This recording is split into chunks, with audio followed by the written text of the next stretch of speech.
ఉత్తరప్రదేశ్లో కూడా ఎవరైనా ఒక ముద్దాయి వాడు సమ్మన్లు తీసుకోకపోయినా ఒక అడ్రస్లో ఉన్నట్టుగా వాడికి అడ్రస్ ఉంటే అక్కడికి వెళ్ళి వాడి బిల్డింగ్ని కోల్దోసేస్తున్నారు. నేరం చేసావా నీ బిల్డింగ్ కొట్టేస్తాం. ఇక్కడ ఏంటంటే ఆక్రమణదారుల యొక్క బిల్డింగ్లు కొట్టేస్తున్నారు. కానీ అక్కడ బుల్డోజర్ తీసుకెళ్ళి నేరాలు చేసే వాళ్ళ మీద, తప్పించుకొని తిరిగే వాళ్ళ మీద చర్యలు తీసుకుంటున్నారు. ఇలా తీసుకుంటున్నారని చెప్పేసి మధ్యప్రదేశ్కి సంబంధించినటువంటి ఒక ఎన్సిస్టల్ హౌస్కి సంబంధించి గొడవ జరిగితే హైకోర్టుకు పోతే అక్కడ రిలీఫ్ రాకపోతే సుప్రీంకోర్టుకి వెళ్తే అక్కడ సుప్రీంకోర్టు వారు ఏమన్నారంటే, మీరు ఇట్లా బుల్డోజర్లు పెట్టి భయపించైతే కుదరదు, ఇలా చేయకూడదు, ఇది తప్పు అని చెప్పడం జరిగింది. హైడ్రా చేసే పనులే అక్కడ చేస్తున్నా అక్కడ ఆక్రమణదారుల మీద చర్యలు తీసుకోవడం కాదు కాబట్టి సుప్రీంకోర్టు తప్పు పట్టింది. కానీ ఇక్కడ ఏం జరుగుతుందంటే ఆక్రమణదారుల యొక్క కబ్జాలో ఉన్నటువంటి స్థలాన్ని మళ్ళా వాళ్ళ చెర నుంచి విడిపించి అక్కడున్న కట్టడాలను తొలగించి అక్కడ సుందరీకరణ చేసి చక్కటి వాతావరణం చేయాలని వీళ్ళు చేస్తున్నారు. దాన్ని అందరూ అప్రిషియేట్ చేస్తున్నారు. ఫస్ట్ ఎఫ్టీఎల్ జోన్లో ఉన్నాయి మాత్రమే చేస్తున్నారు, బఫర్ జోన్లో ఉన్నాయి ఇంకా చేయటం లేదు. ఇది తప్పు అని ఎక్కువ మంది వాదిస్తున్నారు. కాబట్టి ఎఫ్టీఎల్లో బఫర్ జోన్లో చేయాలి. అదేవిధంగా కొంతమంది నాయకులు, ముస్లిం నాయకులు కొంతమంది ఈరోజు ఒక సినీ కళాకారుడికి సంబంధించి కూడా ఒక నోటీస్ ఇచ్చారు. ఆ నోటీస్కి సంబంధించి చాలా విచిత్రమైన విషయాలు మీకు చెప్పాలి. ఒకటేంటంటే, నేను ఆక్రమించలేదు కానీ ఒక చిన్న గూడౌన్ లాంటిది వేసుకున్నాము. గూడౌన్ వేసుకుంటే తప్పు కదా, అది ఆక్రమించినట్టు కదా. ఇంత నీకు ఒక మా మెంబర్ ఆఫ్ పార్లమెంట్గా ఉన్నారు, ఒక పెద్ద సంస్థ, 32 ఏళ్ళ నుంచి దాని మీద నేను బతుకుతున్నానని కూడా చెప్తున్నావు. మరి అది ఎలా ఆక్రమించారండి? అది తప్పు కదా. 10వ తారీఖు నేను తీసేస్తానంటున్నారు. తీసేయండి, మంచిదే, మంచిగా వచ్చారు. ఇంకెక్కడైనా మీరు కనుక చేస్తుంటే ఇటువంటి గూడౌన్లు కట్టినా ఏమైనా ఉంటే అవి కూడా మీరు ఇప్పుడే నోటీస్ ఇవ్వకముందే తొలగించండి. ఎన్ని రోజులు ఏం చేస్తున్నారు? రాజకీయంగా దాన్ని ఆపుకున్నారా? అదేవిధంగా ఇన్ని రోజులు మీరు దాన్ని వాడుకున్నారు కాబట్టి స్వచ్ఛందంగా సేవాభావంతో దానికి ఎంత డబ్బు కడతారో తీసుకెళ్ళి కట్టండి. లేకపోతే డబ్బు గవర్నమెంట్ మీ దగ్గర నుంచి లాలూచిపడి ఒకరిని డబ్బులు వసూలు చేయకపోయినా రెంట్ కింద మీరు ఎన్ని సంవత్సరాల నుంచి వాడుతున్నారో మీకు తెలుసు కాబట్టి సేవా కార్యక్రమాలు చేయండి. అంతేగాని మేము అమాయకులమి, ఇప్పుడు అన్కన్వెన్షన్ సంబంధించి కూడా అనేక రకాలైన విషయాలు చెప్తున్నారు. బాబు 2012 నుంచి ఈ వ్యవహారం నడుస్తుంది.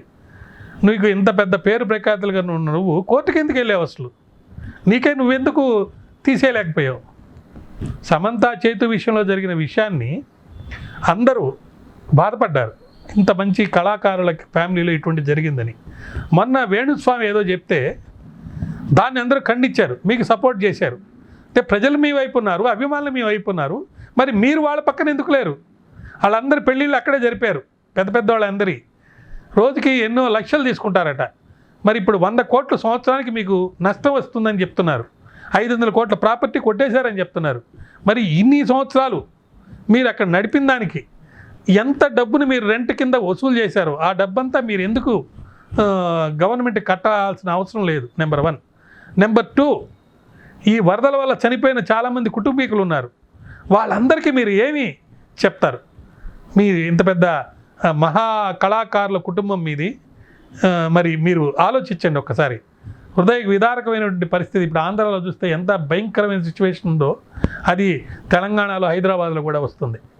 మరి ఎవరైతే సెలబ్రిటీస్ ఉన్నారు, ఇప్పుడు కాటసాని వాళ్ళది కొట్టేశారన్నారు. విల్లాలు కట్టారండి, 9 విల్లాలు కట్టారంట. 4 విల్లాలు బఫర్ జోన్లోనో 3 విల్లాలు ఎఫ్టీఎల్లోనో కట్టారంటున్నారు. ఒక విల్లా కట్టడం ఏంటంటే అసలు నాకు అర్థం కాలేదు. ఏదో కుటికి గుడ్డ లేనుడు వెళ్ళి ఒక గుడిసేసుకొని ఉన్నాడంటే ఒక అర్థం ఉంది. విల్లా కట్టడం అంటే ఎంత డబ్బు ఖర్చు పెట్టుండారు కట్టడానికి? సార్, రాజకీయ రౌడీజమా ఇది? లేకపోతే మీకున్న పరిచయాలతోటి ఎవరు మీ మీద రాకుండా చేసుకోగల సత్తా ఉందని ఇదే ఏం చేస్తున్నారు? అదొకటి. తర్వాత మత సంస్థలకు సంబంధించిన ఎడ్యుకేషనల్ ఇన్స్టిట్యూషన్ ఉంటే ఓకే, అన్ని ఎడ్యుకేషన్, మల్లారెడ్డి గారి ఎడ్యుకేషన్ కానీ ఇంకోరు ఎడ్యుకేషనల్ ఇన్స్టిట్యూషన్ కానీ పిల్లలు చదువుకోకుండా ఉంటారా?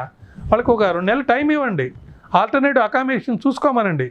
లేదు, మ్యాక్సిమం ఎగ్జామ్స్ అయిపోయేదాకా చదవనియండి. బట్ ఈ లోపల మీరు పొజిషన్లో తీసుకోండి దాన్ని. వాళ్ళ పొజిషన్లో పెట్టి వాళ్ళు ఏంది నడిచేది? మీరు కొట్టేస్తే కాలేజీలకు ఇబ్బంది అన్నారు, ఓకే కొట్టేయమాకండి, బిల్డింగ్లు ఉంచండి, పిల్లలకి ఇబ్బంది కాబట్టి. అప్పుడు దాకా మీ పొజిషన్లో ఉండాలి అవి. మరి ఇన్ని రోజులు ఆ స్థలాల్ని కబ్జా చేసి వాడుకున్నందుకు అక్కడ మీరు పొందినటువంటి ఏదైతే లబ్ధి ఉందో అది మీరు తిరిగి కట్టాలి. నెంబర్ 1 విత్ ఇంట్రెస్ట్ కట్టాలి. నెంబర్ 2 మీరు చేసినటువంటి అక్రమాలకి నేరాలకి తగు కేసులు మీ మీద నమోదు చేసి మీ మీద చర్యలు తీసుకొని మీకు శిక్షలు పడాలి. మరొకరు ఇలాంటి కట్టాలన్నా చేయాలన్నా కానీ భయపడే విధంగా ఇది ఉండాలి. ఈ 3 జరిగితే తప్ప ఫర్దర్ యాక్షన్స్ అనేవి ఉండవు, ఫర్దర్ ఎంక్రోచ్మెంట్ ఆగవు. అంతేకాకుండా ఈ డిమాలిషన్స్కి ఏదైతే ఖర్చు అయిందో ఆ డబ్బు కూడా మీ దగ్గర నుంచి వసూలు చేయాలి.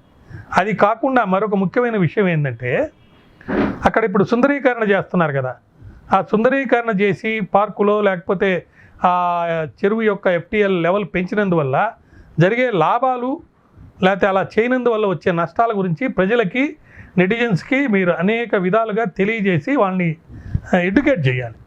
ఇలా చేస్తే తప్ప దీనికి సపోర్ట్ అనేది ఉండదు. మరొక విషయం ఏంటంటే దీన్ని పొలిటిసైజ్ చేసి ఏదో విధంగా మరి దీన్ని ఆపాలని చూస్తున్నారు. ఇది చాలా తప్పండి. దయవుంచి ఈ ప్రకృతి మనకు ఇచ్చిన వరం ఏంటంటే ఈ నాలాలు, కట్టడాలు, లేకపోతే చెరువులు, కుంటలు ఇవన్నీ మనకు ప్రకృతి ద్వారా వచ్చినటువంటి ఒక గిఫ్ట్. దాన్ని మనం ప్రొటెక్ట్ చేసుకోకపోతే చాలా ఇబ్బంది పడిపోతాం.